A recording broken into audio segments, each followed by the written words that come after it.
Welcome to Producer Profile. I'm Stella Winston. And I'm Jim Hill. Okay, today's Producer Profile is a father and son reunion.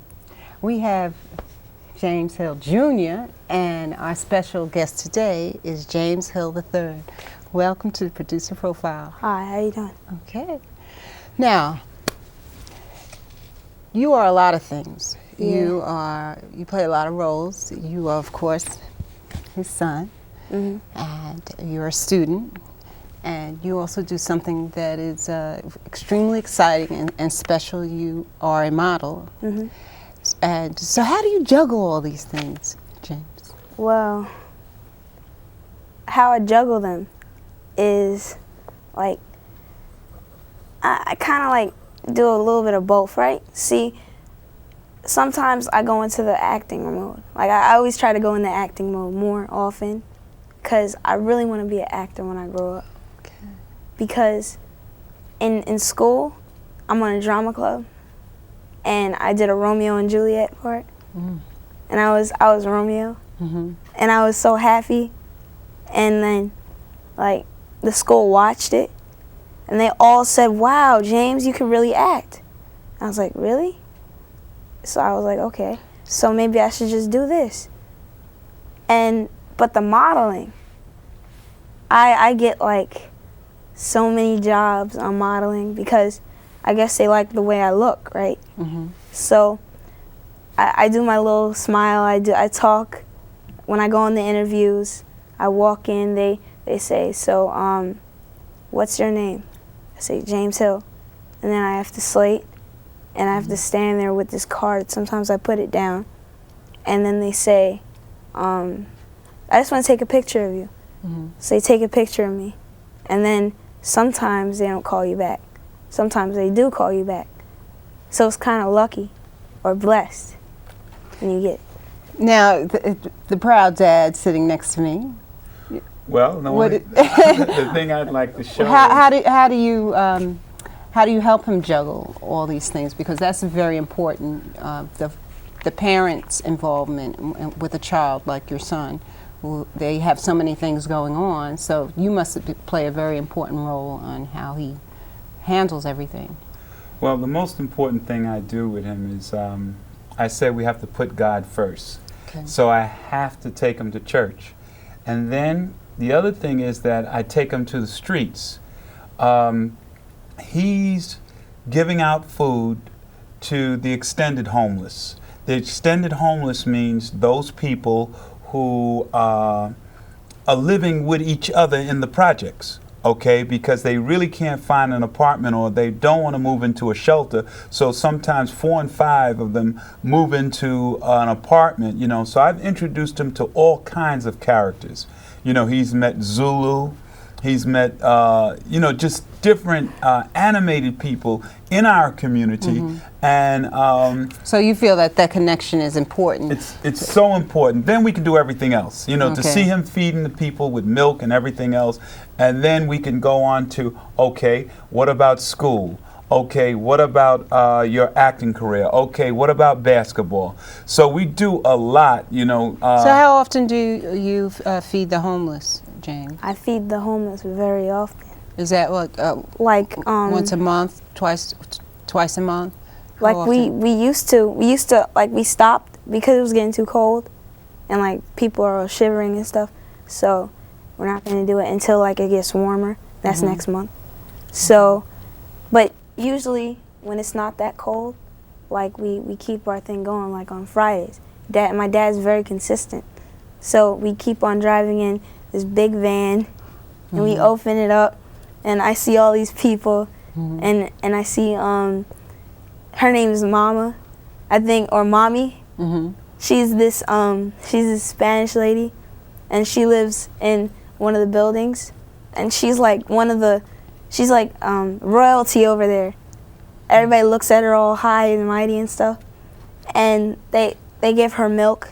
We give her milk, and we give her food, but we don't give them like green molded up food, like you know what they really good food. Yeah, we give them food, like, and then Zulu, I was kind of smiling because Zulu, he's very interesting. Oh, okay. He's interesting. He's just like a general of the projects. A general. He's like when we see him, me and my dad, we just stand there and he says, "Salute." And we stand up there, we go, "Salute." He was like, "Go on, my brothers, my soldiers," and stuff, because he used to be in the army. And I guess he can get over it, because sometimes people don't give her, they don't really like get over the situation because it was bad and stuff. Well, and then like there's Miss Stovall. She's this teacher. She's a teacher that my dad and her, they like go to the same school, and she's a woman of God. So she goes with him, and like she feeds and she helps, and she has this car, and the little kids, they wait for her, and they come by and they say, "Miss Stovall, Miss Stovall." She buys me McDonald's and stuff. She's really nice.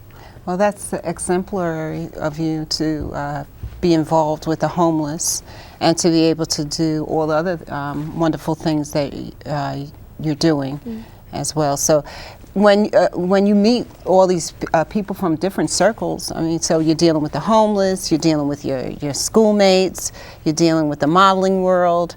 I mean, what is your approach to people? You know, how do you deal with each person the same way? Do you go at them the same way? Yes. I don't go with them any differently. Yeah, that's from good. Like my friends. Cause say I become really famous, I'm not gonna treat people mean or anything. I'm not gonna be like, "Oh, hi, how you doing? I'll give you an autograph." I'm not gonna do that. I'm just gonna be like, "Hi, what's your name?" My name is James.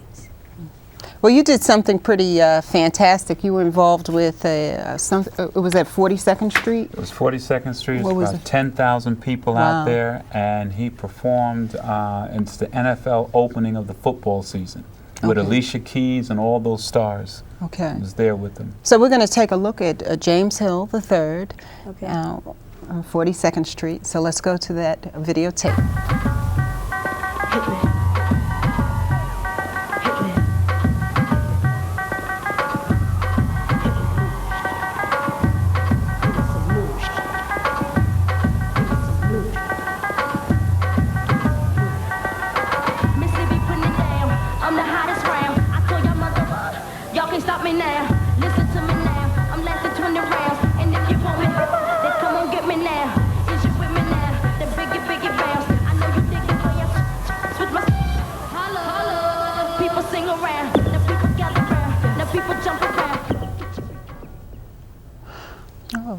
What was that experience like, James? So what time of day did it start? What was involved with it? Well, the day before, it was like, it started, like they had a pre-session. They just wanted to tell us what we were going to do and not to fall off. Because if we fell off, we'd probably be seriously hurt. Because it was a couple of feet off the ground. And it was in the middle of Times Square. And there was people already lining up and looking at it. And I met one of my friends, Massimo. He's like, I meet a lot of people. Is he also a model? Yeah, he's a model. Okay. He's a commercial. He's more commercial than modeling. I meet a lot of commercials and modeling peoples, and I meet like actors. Like, So how did you start with the modeling? I know your dad has a lot to do with it because you have a company that helps children to get into modeling. I started when I was 5. 5 years old? But I didn't really go out there because my mom, she didn't want me to. Because she didn't want me to get all conceited and stuff, right? Because like when you grow up, you get conceited, you be like, yeah. Are you conceited? No. You know you're good looking. Yeah. You know you're very handsome. That's probably why you were chosen for Romeo. But the girls at my school, they're mean. Really? Oh, How are man, girls they're mean? They're like, you're ugly. I'm like, yeah, really. Tell me, how do your classmates react to your modeling? And They're like, what? How'd you become a model? Stuff. And then, but sometimes, some people, they're like, wow, I saw you on TV. They was like, yo, this guy was on TV, son. Yo, I seen him on TV. Yo, son, do that walk. Okay. And I do the walk, yeah. So they like the fact that you're on television. Yeah. Do any of them get jealous, like, oh, I want to do that too? Yeah. And how do you handle that? Like, I say, well, why don't you just take pictures and try out for agency? Then they say, oh, hold on, let me think. So you give them motivation to do Yeah. what you do. Yeah. Which is good. I'm not like, nah, I don't think you could do it. I'm not like that. I think that they could do it. If they want to do it really badly, they could do it. Because anybody could be an actor. James, how do you feel about giving 20% of all your earnings to the homeless? I feel great about it. If I can give more, which I really want to, my dad, you know, he's like, nah, it's your money, you should keep it. So, like the 20%, I really feel good about that. Because I feel like, because I want to be like my dad when I grow up. Okay. Now let's talk about your relationship. Why is that important to you, and why did you choose that as a very important issue to impart onto your son? Well, first of all, I don't want James, well, I want to make a difference, me personally. And I feel that I can only do but so much.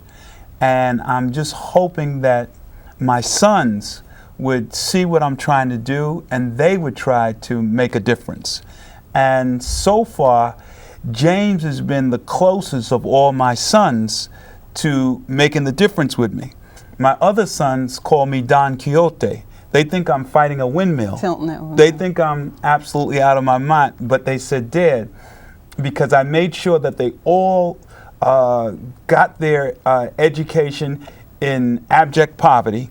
I put them all in the projects. We all, I mean, I didn't have to live there, but this is where I choose to live. Why did you choose to live there? I want to understand that. Well, because I feel that if my sons can see how others are living around them, that they won't get a big head and come up and get the big cars, the big houses, and everything else. However, it's working against me because my sons are buying the big houses and the cars and stuff. They got the education. So James Hill Jr. is the third is not your only son. How many sons do you have? I have 5 boys. 5 boys, and you raise them all in the projects. Yeah. Well, you know, the whole mentality is that you want to get out of the projects. You know, I was raised in the projects as well, and, you know, you run into everyone, oh, I'm trying to get out, you know, I'm saving up money to move here, moving there, but you moved into the projects. Right. From graduating from college, I said I got to move back in the community, and we got to make a change. I was the Afro-American president, and everybody said, right on, brother, hoo-hoo, and we did all. But this was back in the 60s. They all moved into the fabulous middle-class world. They said that I was cuckoo, and that's what happened. But this particular son, which is right now, he's my youngest, you know, he's been in all the trenches with me. He's been in the wars. We get up early in the morning sometimes. I'm waking him up at, well, I get up at 4:30, and he has to get up at 5. And I'm pushing him, waking him, and then we have to go at war. You know, so hopefully he could see, but now he did 1 day's work and got $20,000. Oh, that's pretty good. And he wanted to give 40%. And I said, no way. He said, why not? I said, because you're my son. Okay. Well, James Hill the third, you're going to get a little practice here. And I want you to introduce a musical interlude for Producer Profile. There you go. All right. Today when you go to a R&B or a hip-hop concert, it's rare to see live music being performed. Most of the background music has been previously recorded. There are a few groups such as Mint Condition, The Roots, Tony, and Joey Public that still perform with live instruments. We have a clip of Joe Public performing the song Live and Learn. Very good. Joe Public, we about to slam a little something for you right here. It's the J to the O to the E. And it's the P to the U to the B. Well, it's the L to the I to the C. Joe Public, kick a little something. Yeah. Coming at you from the funky side one time. It's Joe Public. And we are Joe Public's in the house. Come on. Yeah, Joe Public's in the house. So check it out.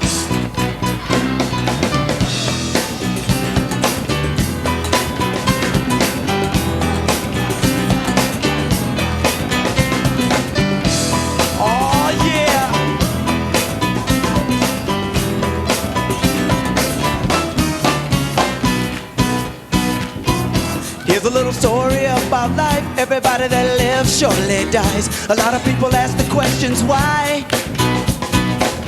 Some people have to go through so much more before they really learn about life's goal. The subject is not to be ignored. Kick it to 'em, Joe. No, I don't wanna be the one to tell you how it's gotta be. Living is the only way you're ever really gonna see. Sing! You got to live and learn. You got to live and learn. Go, go, go, go! Before your bridges burn. Yeah. You got to live and learn. Go, go, go, go! Oh yeah! Check it, come on, check it, check it. Yo, kick this one for the public. Now break it down. There's so much wrong and negativity, enough for the whole world to see. I know there's still a possibility. You raise a little kid, he turns out bold. It may be from the way you treat him cold. I guess that's how the story's told. Tell him what it is. No, I don't wanna be the one to tell you how it's gotta be. You know what I'm saying, MTV? Living is the only way you're ever really gonna stay. Sing it up.